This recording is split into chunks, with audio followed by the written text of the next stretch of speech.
परदेस वाली ईद, एक अधूरी मुस्कान।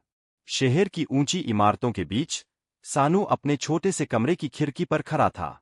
बाहर रोशनी थी, शोर था, लेकिन उसके अंदर एक अजीब सी खामोशी। कल ईद थी। परदेस में यह उसकी तीसरी ईद थी, पर एहसास आज भी वैसा ही था जैसे कोई घाव फिर से हरा हो गया हो। घर की वो यादें। सानू को याद आया कि कैसे गांव में ईद की सुबह फज्र की अजान के साथ ही पूरा घर जिंदा हो उठता था। अम्मी का जोर जोर से सबको जगाना, अब्बू का नए कुर्ते प्रेस करना और छोटी बहन का बार बार पूछना, भैया मेरी ईदी तैयार है न? वहां की हवा में सवैयों की खुशबू होती थी, यहाँ सिर्फ बंद कमरों की घुटन। वहां आंगन में अपनों के गले मिलने की गर्माहट थी, यहाँ सिर्फ मोबाइल की स्क्रीन पर दिखने वाले चेहरे। अम्मी का वो फोन। रात के 12 बजते ही घर से फोन आया। वीडियो कॉल उठते ही सानू ने देखा कि अम्मी की आंखें नम थीं।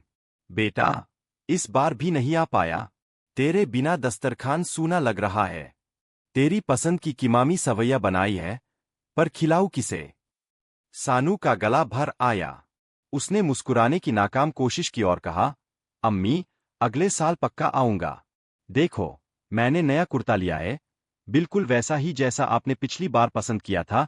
पर सच तो यह था कि वह कुर्ता उसने सिर्फ अम्मी को दिखाने के लिए खरीदा था, पहनने का मन तो उसका भी नहीं था। तन्हाई का जश्न।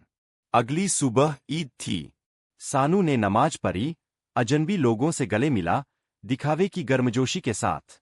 कमरे पर वापस आकर उसने खुद के लिए थोड़ी सी चाय बनाई।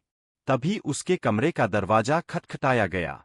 बाहर उसका पड़ोसी खड़ा था, जो खुद एक दूसरे शहर से यहाँ मजदूरी करने आया था। उसके हाथ में एक छोटा सा कटोरा था। सानू भाई, घर की याद आ रही होगी न? मेरी बीवी ने थोड़ी सी खीर भेजी है। सोचा हम परदेसियों की ईद एक साथ ही हो जाए। एहसास की रोशनी।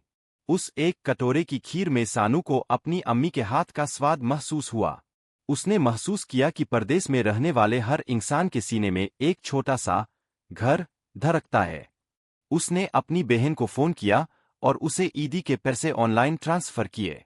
उसकी चहकती आवाज सुनकर सानू को लगा जैसे उसकी ईद पूरी हो गई। परदेस की ईद भले ही फीकी हो, पर अपनों की सलामती की दुआ ही सबसे बड़ी ईदी बन जाती है। घर से दूर होना मजबूरी हो सकती है,